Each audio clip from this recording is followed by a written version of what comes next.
We didn't gain 50, 75, 100 pounds in one day. So how we gonna lose it in a day, y'all? How we gonna lose it in a day?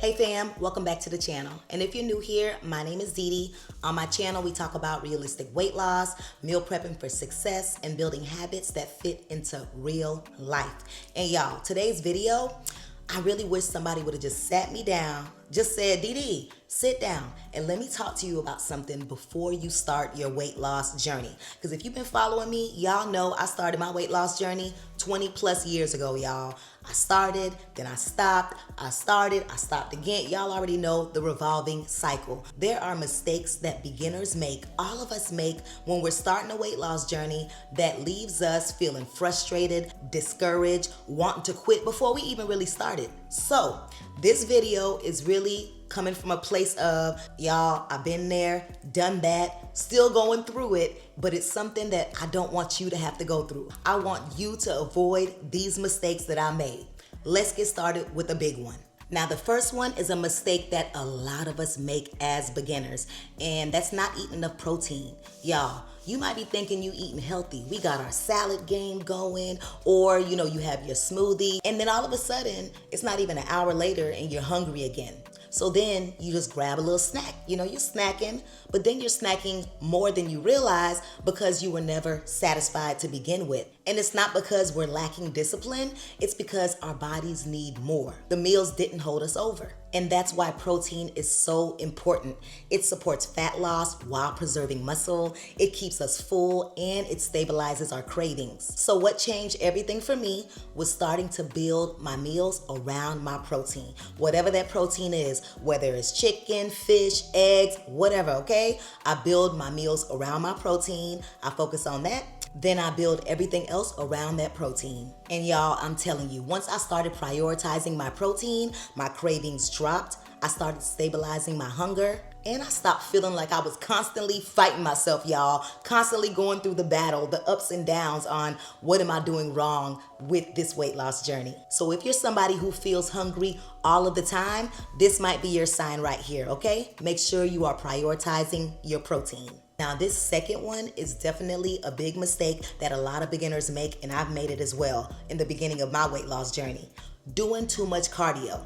But let me add something to that. Doing too much cardio and not worried about the nutrition enough. Y'all, I used to just eat trash or think I was eating the right stuff, but I'll be on that treadmill or I'll be walking on that walking path. I used to think, oh, the more you sweat, baby, that weight loss is coming off. But that definitely was not the case. My body was tired. I was exhausted. I was feeling drained. And guess what? I wasn't seeing results. I was not seeing results, even though sometimes I would do at least 2 hours of cardio. What I had to learn in order to fix it is two things. One, weight loss is really mostly about what you're eating and what you're putting in your body. And then two, it's not always just about cardio. Strength training actually is very important too. That's what actually shapes your body and boosts your metabolism. So those are two things that I had to definitely focus on. One, my nutrition, what I was actually putting in my body, and two, strength training. And let go of the thought and the mindset that the more cardio I do, the more results I'll see. You cannot outrun a bad diet, okay? So although cardio is definitely important, do your best to focus on consistent movement, incorporating strength training early on in your weight loss journey, and then also making sure that you're eating the foods according to your plan.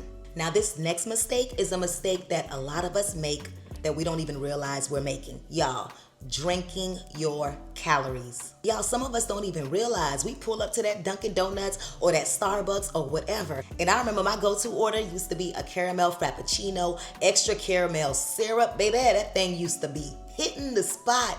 However, you can drink your calories, y'all. You can be doing everything right in the food department, getting your workouts in, and then actually putting juices, sodas, coffees with all the flavored syrups, everything else, and drinking your calories, where that's creating a situation where you're not seeing any results. So what helped me was simplifying my drinks. So for example, I still drink coffee, but I put like a little bit of sugar-free creamer. There's some sugar-free flavored syrups that are out there as well, and I'm good to go. Does it taste exactly like that Frappuccino, caramel Frappuccino? No, it does not. However, for me, it's a healthy swap, and it works for me because I was able to lose the weight and keep it off. So sometimes you just have to find a healthier option for what you do like and just simplify your drinks. I always try my best to get my water in. Sometimes drinking straight water is annoying to me. So what I do is I add some of those Crystal Light packets or sugar-free flavored drinks. If you're a soda drinker and it is hard for you to let that go, then go the diet soda route. You know, do something that's lower calorie option. Do what works for you in your meal plan. But I'm telling you, if you start taking a look at your drinks, that shift alone can definitely change your results in a big way. Now let's move on to mistake number 4. Let's talk about expectations. How many of us have started on our journey? Okay, we're starting today and we expect to lose 50 pounds by tomorrow. Y'all, this is why a lot of us quit. We expect quick changes within a week, within a month. We just expect things to just happen so fast. We're working so hard, right? We're pushing ourselves. We're eating right. We're working out, and we're looking at that scale, and the scale's not moving fast enough. So of course, we're frustrated, we're discouraged, or a lot of times we compare ourselves to others, whether it's we're looking at somebody online or someone else that started their journey around the same time, and we're wondering, why is it our results don't look like theirs? What I had to learn is that sustainable weight loss takes time. We didn't gain 50, 75, 100 pounds in one day. So how we gonna lose it in a day, y'all? How we gonna lose it in a day? So I had to shift my mindset from fast results over to long-term results. And now I focus on consistency, habits, and progress over time. When I shifted that mindset, that's when things actually started moving. So y'all, if you're in that position right now where you're feeling discouraged because you feel like things aren't moving fast enough, okay? The scale's not moving. You just feel discouraged and defeated. Please take a moment, breathe, and be patient. And remember, sustainable weight loss takes time. Now, mistake number 5, y'all, this one right here is why people always feel like they're starting over. I know before I started this last round of my weight loss journey, a little bit over 2 years ago, I felt the same exact way. And not having go-to meals leaves you in a position where you feel like you don't know what you're gonna eat.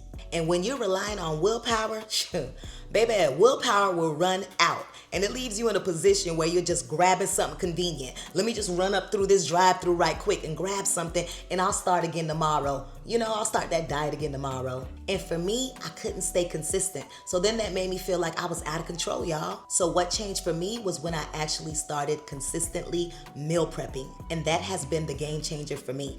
I don't have to decide on what I need to eat. I just eat what I've already prepared. And I am proof that if you are continuing to be consistent on your eating plan, baby, you will definitely see results. Now, this next mistake is definitely a personal one, y'all. That all or nothing mindset. There have been countless times that I have started and restarted my journey because I felt like I made one mistake and I just wanted to throw the whole journey away. Because if it wasn't perfect, baby, we weren't doing it. So I'll have like one bad meal, or I'll make a mistake and like have a bad day. I'll just be like, you know what? It's Tuesday. I might as well just go ahead and just finish off this week having more bad days. And then we'll just start again next Monday because, baby, we're just going to continue to have bad days. And I'm not sure where that Monday mindset comes from, but that's what I've always thought. I'll just restart on Monday. You know, we're starting the week off. I'll restart on Monday. A perfection pressure, that leads to burnout. And what I had to learn is that one meal does not define your journey at all. We are all gonna make mistakes. There's no perfect way of eating. There's no perfect way of movement, exercise plan. I just don't believe that. I feel like we're all gonna make mistakes at some point on our journey, and we just gotta keep going, baby. No starting over, just keep going and be consistent with it, and we'll be good to go. Now, this last mistake is definitely powerful, and it's something that I fight with on a daily basis, y'all. Relying on motivation. On our weight loss journeys, especially in the beginning, this is definitely one that can slow down our progress, like waiting to feel ready or only showing up for yourself when you feel motivated. So in the beginning of my weight loss journey, when I was going through this, I had to realize that motivation comes and goes, but being consistent and building discipline, that's what carries you to the end. So what I had to do was build small habits, and that includes simple routines and creating non-negotiables. And y'all, that's what changed everything. If there's one thing I want you to take from this video is this. These mistakes don't mean you're failing, it means that you're learning. Because y'all, I made all 7 of these mistakes and I was still able to lose the 95 pounds and keep it off. So imagine what can happen if you avoid those mistakes. You don't have to start over. You don't have to be perfect. You just have to keep showing up. And now I want to hear from you, fam. Which of these mistakes that we talked about today do you feel like you've been making on your weight loss journey? Drop it down in the comments below and let's talk about it. Because remember, at the end of the day, we're not trying to be perfect. We're becoming consistent, disciplined, and becoming the version of ourselves that does not quit. All right, fam, that's it for this video. As always, thank you so much for watching, and I look forward to seeing you in the next one. Bye.